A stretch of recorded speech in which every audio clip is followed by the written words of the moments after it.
Peaches and I are out on our walk. How do I do that? Put the thing on Peach. We're out.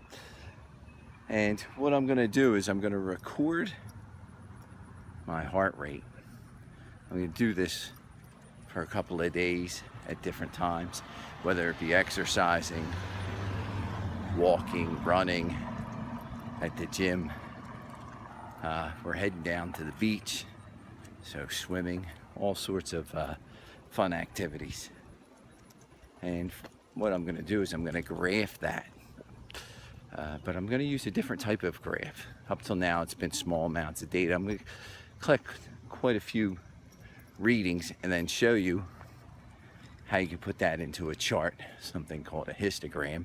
You may have seen it before, but we're going to have a specific way that we're going to do it. And Peach is picking up the pace. I'll see you soon. All right, I'm out on the Ocean City 9th Street Bridge, going for a little jog, walk, whatever you want to call it, taking my heart rate several different times depending on whether I'm sprinting, jogging, or walking. Had a basketball game this morning, did the same thing. Thank God I didn't get video of that, it wasn't pretty. So we'll do this. I think the only other thing I might do is if I hit the gym, I'm going to do my heart rate also. But I've collected a lot of data, and the reason I'm doing a lot is because the other ones were small amounts, and when you have small amounts of data, you do dot plots, stem and leaf plots, things like that. I'm going to do a stem plot, but also a histogram. We're going to do the stem plot, and we're going to create a 5-number summary doing that. 5-number summary is used quite often with a box plot. I might show you a quick one of those. I can show you on the calculator too. It's real fast. It's not difficult at all. 5 numbers we're looking for: the min, smallest, max, largest, median, the middle number, and then Q1 and Q3 are probably the only thing you don't know. And what they are is the middle number of the lower half of your data and the upper half of your data. So that's where we're heading. I'm going to start running now. All right, here's the Atlas Gym in Ocean City, New Jersey, and getting my workout in. Quick little bench press.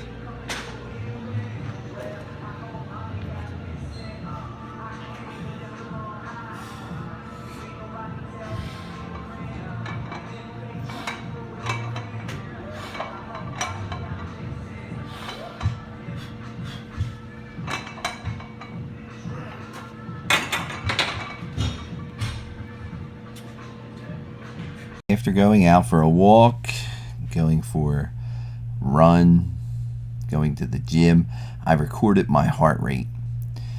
And you'll see here are 35 recordings. Not in any particular order, just when I was doing different things, I decided to record my heart rate over a 3-day period. And what I'm going to do, and you'll see there's so many different ways you can analyze this and what you can use it for. And you can see, what's the average heart rate for someone my age, things like that. But I'm more concerned about, all right, what are we going to do with this data? First thing I always do is, they always say, make a picture. So that's exactly what I did. I drew a stem plot. The stem plot here, you'll see, has a title, a key, 2 real important things that you do when you draw a stem plot. And here are all my pieces of data. What you do is, and we've done this before, you want to show gaps. You don't want to skip from 15 to 18. If you do that, you would make a squiggly in the line, all those things. We're looking at the data at this distribution. If I was describing this distribution, I'd say that it's skewed right. We'll talk about that at another time also. But really, all right, so we see how to display data using a graph. Another way that we start to analyze data is we use numbers. And the first thing we're going to talk about is measures of center. There's 3 of them. It's called the measures of central tendency. And that's the mean, median, and mode. The mean is I add all these numbers together and divide by however many there are. Everyone knows that. That's your average for your test grades and things like that. The median is the middle number. Now, since we have an odd amount of data, we will have a middle number. Sometimes you have an even amount, and then what you do is you take the average of the two middle numbers, and that gives your median. The mode is the one that occurs most often. Right here, our mode would be 60. That's the number that occurs most often. So, but other than the measures of center, there are other things we would measure besides just where is most of my data centralized. We start looking at something called the 5-number summary. And the 5 numbers that we look at are the min, max, median, Q1, Q3. From these, I use IQR, and then I see if there are any outliers. An outlier is a piece of data that doesn't follow the trend of the data. It's out there on its own somewhere. It could be on either end. So let's look at the 5-number summary. My minimum is my smallest number, and that's easy because it's right here at 60. My maximum is down here at 180. So when I look at this, I'm gonna change my pen. I did not like the way that I drew those there. We will draw this here. Let's try this one. My minimum is going to be 60. Oh yeah, that worked much better. Alright, let's go to my normal pen. My minimum is 60. My maximum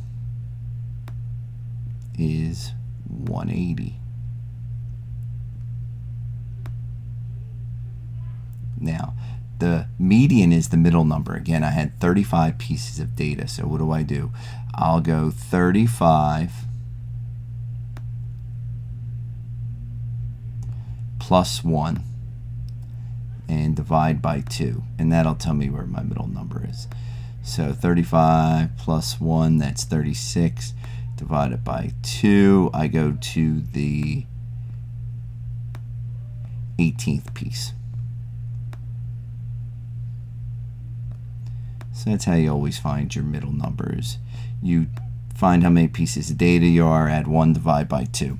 So there are 10, 14, 18, 20, 20. So I go 10, 14, 18. So it's the 18th piece, which should be right here. So my median should be 84. Now my Q1 and Q3, they're pretty easy. All I do is I find the median of the upper half of my data and the median of the lower half of the data. That's what Q1 and Q3 are. We're breaking our data into quartiles. We're breaking them into quarters. So what I do, and I don't include the median when it's a piece of my data.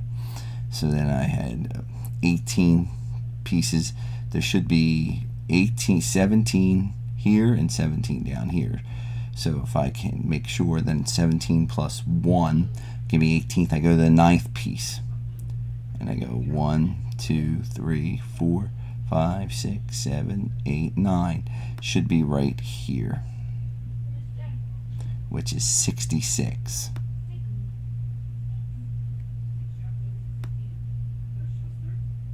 I do the same thing with Q3. I count in 9 from here. 1, 2, 3, 4, 5, 6, 7, 8, 9, which is right here.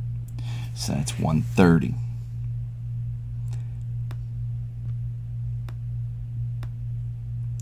I'm getting better at drawing with this, slowly but surely.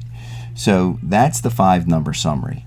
Now from the 5-number summary, other things that we look for, the reason we do the 5-number summary sometimes is we find the IQR. IQR is the interquartile range. That's what IQR stands for, and that's Q3 minus Q1. So all I do is simply do 130 minus 66. All right. So I have 130 minus 66. So that'll get me 4, gets me to 70, 64.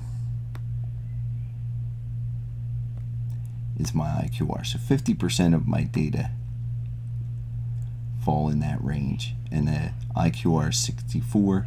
So what I do with the IQR is I multiply it by 1.5 and I add and subtract it from Q3 and Q1, and that'll tell me whether there's outliers. So the formula for outliers is 1.5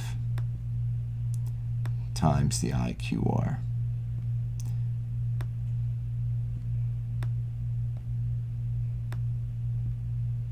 And that's the standard formula to see if there's outliers. We'll be doing more of these. Just want to show you real quickly. 1.5 times the IQR. So it's 1.5 times this. So take half of it and add it and subtract it to Q3 and Q1. So 1.5 times 64. So that's I'll add 32. That'll get me to 96. So what I do with the 96 is I add it to 130 and I subtract it from 66. And if any numbers don't fall within that range, well, then they are outliers. And really the only number I needed to look at is the 180. I knew everything down here wasn't. So I take 130 and I add 96 to it, and that's 200 and something. So 180 is not an outlier, even though it's pretty far away from my data. It's not an outlier. You can do all of this in your calculator, which I'm going to show you how to do in the calculator momentarily. But the other thing that we do with this data, after we do a 5-number summary here, I don't like my graph because there's so much data. I'm going to break this down. I'm actually going to do a histogram using this. So we're going to do that next. So hang in there.